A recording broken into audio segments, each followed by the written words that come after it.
بسم اللہ الرحمن الرحیم۔ السلام علیکم ورحمۃ اللہ۔ پیارے دوستو، اللہ تبارک و تعالی سورہ بقرہ میں ارشاد فرماتا ہے، رمضان کا مہینہ جس میں قرآن اترا لوگوں کے لیے ہدایت اور رہنمائی اور فیصلے کی روشن باتیں ہیں، تو تم میں سے جو کوئی یہ مہینہ پائے تو ضرور اس مہینے کے روزے رکھے، اور جو بیمار یا سفر میں ہو تو اتنے روزے اور دنوں میں رکھے۔ اللہ تبارک و تعالی تم پر آسانی چاہتا ہے اور تم پر دشواری نہیں چاہتا، اور اس کے لیے تم گنتی پوری کرو اور اللہ تبارک و تعالیٰ کی بڑائی بولو، اس پر کہ اس نے تمہیں ہدایت کی، اور کہیں تم شکر گزار ہو جاؤ، حق گزار بن جاؤ۔ اللہ تبارک و تعالیٰ کا لاکھ لاکھ شکر و احسان ہے کہ اس نے ہمیں ماہ رمضان جیسی عظیم و شان نعمت سے سرفراز فرمایا۔ ماہ رمضان کے فیضان کے کیا کہنے، اس کی تو ہر گھڑی رحمت سے بھری ہے۔ رمضان المبارک میں ہر نیکی کا ثواب 70 گنا یا اس سے زیادہ ہے۔ نفل کا ثواب فرض کے برابر اور فرض کا ثواب 70 گنا کر دیا جاتا ہے۔ عرش اٹھانے والے فرشتے اور روزہ دار کی دعا پر آمین کہتے ہیں، اور فرمان مصطفیٰ صلی اللہ تعالی علیہ وسلم کے مطابق رمضان کے روزہ دار کے لیے مچھلیاں افطار تک دعائے مغفرت کرتی ہیں۔ اللہ کے حبیب دانائے غیوب جناب احمدی مجتبیٰ محمد مصطفیٰ صلی اللہ تعالی علیہ وسلم کا فرمان عالی شان ہے، روزہ عبادت کا دروازہ ہے۔ پیارے دوستو، ماہ رمضان کی حقیقت کیا ہے؟ اللہ تبارک و تعالیٰ نے مسلمانوں پر روزے کیوں فرض کیے؟ روزہ رکھنے کی وجہ کیا ہے؟ روزہ رکھنے سے انسان کو کیا حاصل ہوتا ہے؟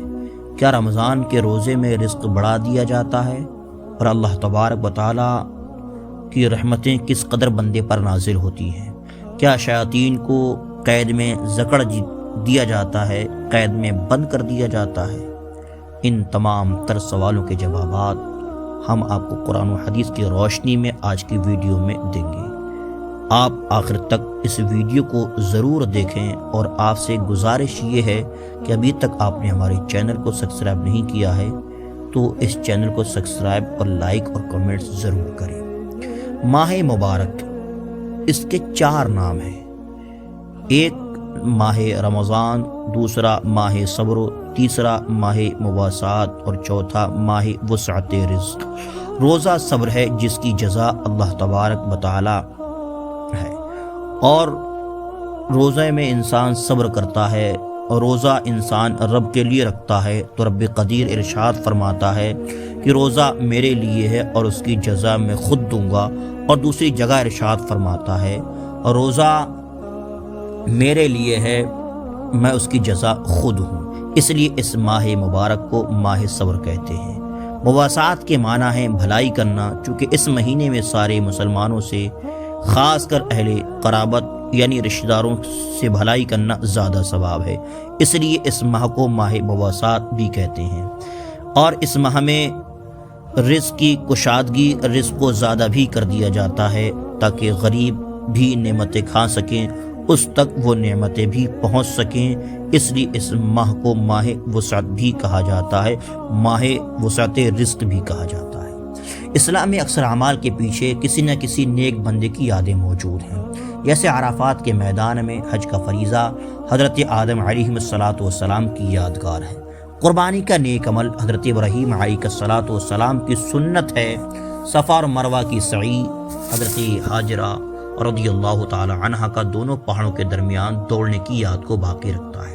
اسی طرح ہمارے حضور سراپا نور مصطفیٰ کریم علیہ السلام رمضان شریف کے مہینے میں کچھ دن کھانے پینے سے پرہیز کرتے تھے، یعنی ہمارے حضور سراپا نور مصطفیٰ کریم علیہ السلام نے رمضان شریف میں بھوکے اور پیاسے رہنا پسند فرمایا، تو اللہ تبارک و تعالیٰ نے بھی روزے کے لیے ماہ رمضان شریف کو پسند فرما لیا، اور پورے رمضان شریف کے روزے ایمان والوں پر فرض قرار دے دیے، تاکہ میرے حبیب علیہ السلام کی یادگار باقی رہے اور میرے حبیب علیہ السلام کی سنت قائم رہے۔ حضرت آدم علیہ السلام ہر ماہ کی 13، 14، 15 کو روزہ رکھتے تھے۔ حضرت نوح علیہ السلام پورے سال روزہ رکھتے تھے۔ حضرت داؤد علیہ السلام ایک دن چھوڑ کر ایک دن روزہ رکھتے تھے، اور حضرت عیسیٰ علیہ السلام ایک دن روزہ رکھتے تھے اور 2 دن نہیں رکھتے تھے۔ ہمارے حضور سراپا نور مصطفیٰ کریم علیہ السلام نے ارشاد فرمایا، اگر بندوں کو معلوم ہو جاتا کہ رمضان کی فضیلت و برکت کیا ہے تو میری امت تمنا کرتی کہ پورا سال رمضانی کا ہوتا تو بہتر ہوتا۔ حضرت ابو ہریرہ رضی اللہ تعالیٰ عنہ سے روایت ہے کہ رسول پاک علیہ الصلوۃ والسلام نے ارشاد فرمایا، جب رمضان شریف کی پہلی رات ہوتی ہے تو اللہ تبارک و تعالیٰ اپنی مخلوق کی طرف نظر کرم فرماتا ہے، اور جب اللہ تبارک و تعالیٰ کسی بندے کی جانب نظر کرم فرمائے تو اسے کبھی عذاب نہ دے گا، اور ہر دن 10 لاکھ گناہ گاروں کو جہنم سے آزادی کا پروانہ عطا فرما دیا جاتا ہے۔ اور جب 29ویں رات ہوتی ہے تو مہینے بھر میں جتنے آزاد کیے ان کی تعداد کے برابر اس رات میں آزاد کرتا ہے۔ پھر جب عید الفطر کی رات آتی ہے تو فرشتے عید مناتے ہیں، یعنی خوشی کا اہتمام کرتے ہیں، تو اللہ تبارک و تعالیٰ اپنے نور کی خاص تجلی فرماتا ہے، اور فرشتوں سے اللہ تبارک و تعالیٰ ارشاد فرماتا ہے، اے گروہ ملائکہ، اس مزدور کا کیا بدلہ دیا جائے جس نے اپنا کام پورا کر لیا؟ تو فرشتے عرض کرتے ہیں، اے اللہ تبارک و تعالیٰ، اس بندے کو پورا اجر دیا جائے۔ تو رب قدیر ارشاد فرماتا ہے، اے فرشتوں، میں تم سب کو گواہ بناتا ہوں، میں نے اس کے گناہوں کو بخش دیا، میں نے اس کی تمام خطاؤں کو معاف فرما دیا۔ رمضان المبارک میں نفل کا ثواب فرض کے برابر اور ایک فرض کا ثواب 70 فرض کے برابر ہوتا ہے، اور جو شخص رمضان شریف میں مر جائے تو اس سے قبر میں سوال و جواب نہیں ہوگا۔ حضرت عمر رضی اللہ تعالی عنہ سے روایت ہے کہ رسول پاک علیہ الصلوۃ والسلام نے ارشاد فرمایا، جنت ابتدائی سائل سے آئندہ سال تک رمضان شریف کے لیے سجائی جاتی ہے۔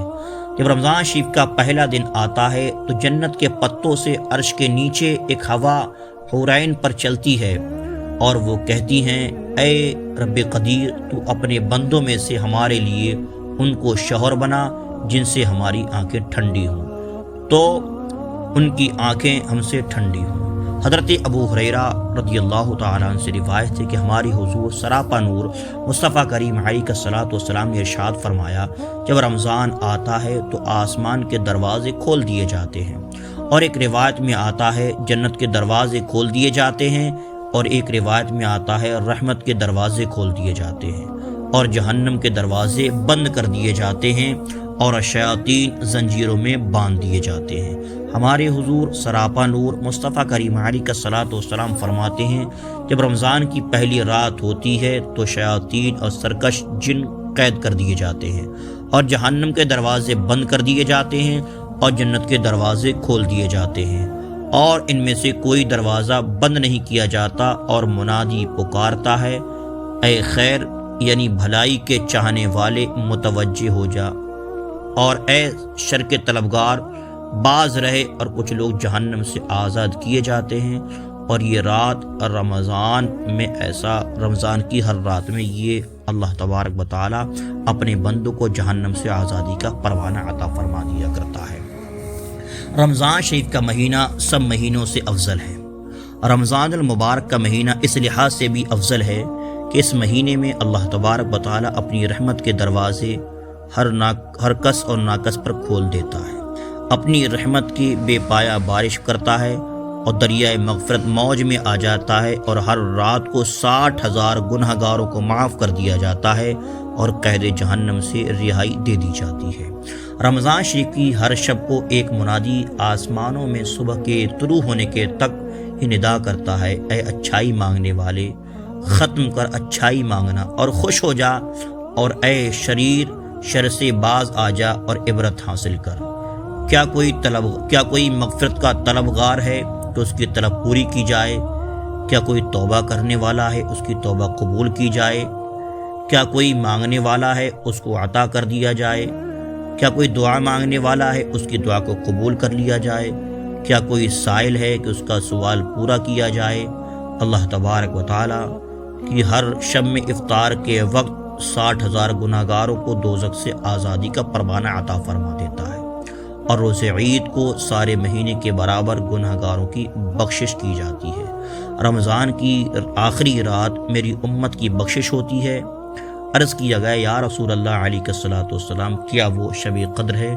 فرمایا، نہیں، کام کرنے والوں کو ان کی اجرت دی جاتی ہے جب کہ وہ کام مکمل کر لیں، جب کہ وہ کام اپنا پورا کر لیں۔ آخر میں اللہ تبارک و تعالیٰ سے دعا ہے، اللہ تبارک و تعالیٰ ماہ رمضان میں زیادہ سے زیادہ عبادت کرنے کی توفیق و رفیق عطا فرمائے، اور ماہ رمضان کے سب روزے رکھنے کی توفیق عطا فرمائے، اور اللہ تبارک و تعالیٰ ہم سب کو تمام تر برائیوں سے بچائے، ان برائیوں سے بچائے جن سے پہلے کی قومیں ہلاک و برباد ہو گئیں، اور اللہ تبارک و تعالیٰ اپنے محبوب کے صدقے میں، اپنے محبوب کی محبت میں ہمیں مرنا اور جینا نصیب عطا فرمائے۔ میرے دوستو، آج کی ویڈیو میں اتنا ہی کافی ہے۔